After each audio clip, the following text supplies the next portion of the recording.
Kembali di Apa Kabar Indonesia Malam, pemirsa, tim Inafis Polresta Samarinda lakukan olah TKP pasca kecelakaan yang menyebabkan terjadinya kebakaran hebat di sebuah ruko 3 pintu di Samarinda, Kalimantan Timur. Kebakaran terjadi di Jalan Abdul Wahab, Kota Samarinda pada dini hari. Maksud kami pada pagi hari, dan menewaskan 7 orang korban dan 1 orang korban dalam kondisi kritis dirawat di Rumah Sakit Umum Abdul Wahab Syahrani Samarinda. Ya, setelah dinyatakan kebakaran sudah dapat dikuasai oleh puluhan petugas damkar bersama relawan dan seluruh korban telah dievakuasi ke rumah sakit, tim Inafis langsung melakukan olah TKP dari peristiwa kebakaran tersebut, pemirsa. Pihak kepolisian juga mencoba mengidentifikasi sopir dengan mencari barang bukti CCTV. Pihak keluarga korban di rumah sakit tengah menunggu hasil visum dan ketujuh korban yang meninggal dunia rencananya akan dimakamkan di kampung halamannya di wilayah Wajo, Sulawesi Selatan.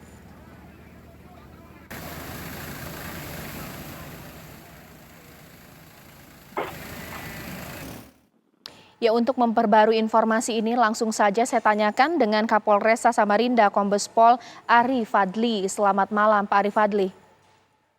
Selamat malam, Mbak. Ya, Pak, bisa dijelaskan, Pak, berdasarkan pemeriksaan terhadap pelaku yang memang sudah diamankan, Pak, apa penyebab pelaku kemudian menabrak atau mengalami kecelakaan dan menabrak ruko hingga pada akhirnya terjadi peristiwa kebakaran?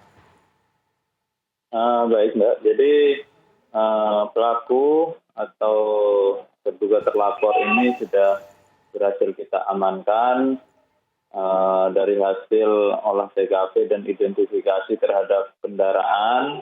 Kemudian sekitar pukul 9.00 kita berhasil mengamankan pelaku di salah satu perumahan yang ada di Kota Samarinda. Kemudian dari hasil keterangan sementara dari pelaku bahwa memang yang bersangkutan sangat kelelahan. Yang bersangkutan sudah mengemudikan kendaraan sekitar lebih kurang 7 jam perjalanan dari Sangatta ke Kecamatan Bengalon dan terus menuju ke Kota Samarinda. Nah, pada saat tiba di Kota Samarinda, memasuki Kota Samarinda, yang bersangkutan sudah dalam keadaan lelah dan mengantuk. Tetapi teman yang berada di sampingnya pada saat itu juga sedang tertidur sehingga yang bersangkutan tidak berani membangunkan. Nah, pada saat melewati Jalan Awe Sahrani atau tepat di depan TKP, mendadak mobil oleng ke kiri dan kemudian menabrak ruko dan kemudian berakhir di parit di sekitar ruko tersebut dan mengalami kebakaran.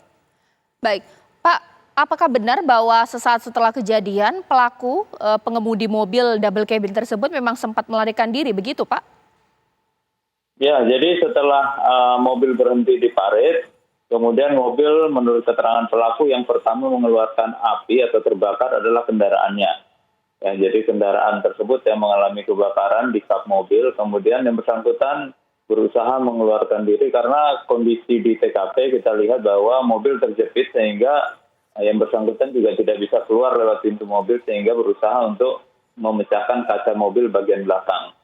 Setelah yang bersangkutan berhasil keluar bersama temannya, kemudian yang bersangkutan bersama beberapa saksi yang lain yang ada di sekitar TKP berusaha untuk berteriak membangunkan orang-orang yang ada di dalam ruko. Itu menurut keterangan dari terlapor ini.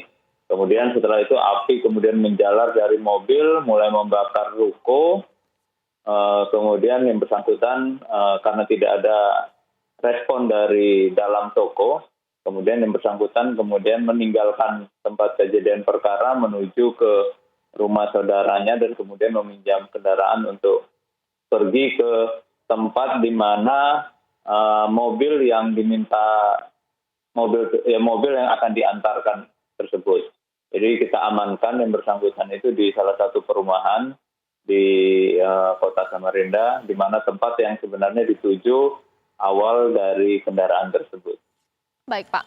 Kalau untuk sang sopir sendiri, Pak, apakah dalam pengaruh minum-minuman keras atau seperti apa, Pak, hasil tes urinnya? Kita sudah laksanakan pengecekan tes urin untuk kedua orang yang ada di dalam kendaraan roda 4 tersebut. Hasilnya untuk pelaku negatif, sedangkan untuk terlapor atau yang mengemudikan kendaraan ini hasilnya negatif, sedangkan untuk salah satu temannya positif menggunakan narkotika sabu. Dan ini juga sudah akan kita tindak lanjuti. Baik, terima kasih Pak Kapolresta Samarinda atas informasinya, Kombes Pol Ari Fadli. Kita tunggu bagaimana nanti pemeriksaan lanjutan atas kasus ini.